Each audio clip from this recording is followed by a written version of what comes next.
You were playing in bands before, in other bands, as a Timeline or Galaxy to Galaxy, thing like this. That's how John and I got our start.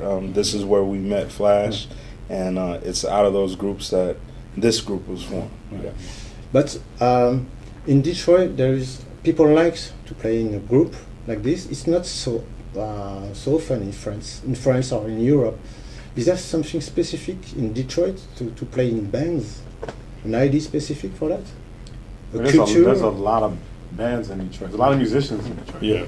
So it's probably more likely for us to run into other musicians and to bounce off ideas from each other. So it's probably more like, and with the building that Mike Banks has over there, you are a lot of musicians that are there. We can bounce ideas off each other there and things like that. So it's a close-knit community in Detroit. I mean, all the scenes kind of cross and intersect. I mean, it's a big city, but it's a real tight community of musicians and artists. So, and people are open-minded. Like, you'll have a poet that want to try to do some stuff with some jazz musicians, and you have some jazz musicians that want to work with a DJ, and you'll have a hip-hop producer that just wants to, the list goes on and on. You'll have a gospel artist that wants to make a collaboration. All this is happening right in the city of Detroit.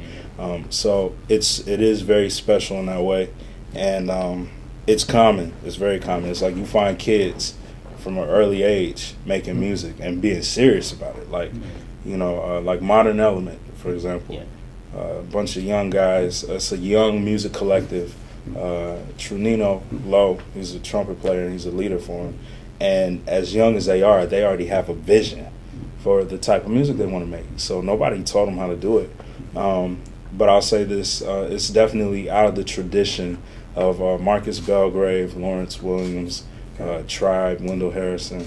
Like, that's our tradition. That's exactly what we're coming out of. Okay. And so they, Harold McKinney, I mean, the list goes on and on of like all the Detroit greats that have kind of set the precedent for how we collaborate as musicians and artists.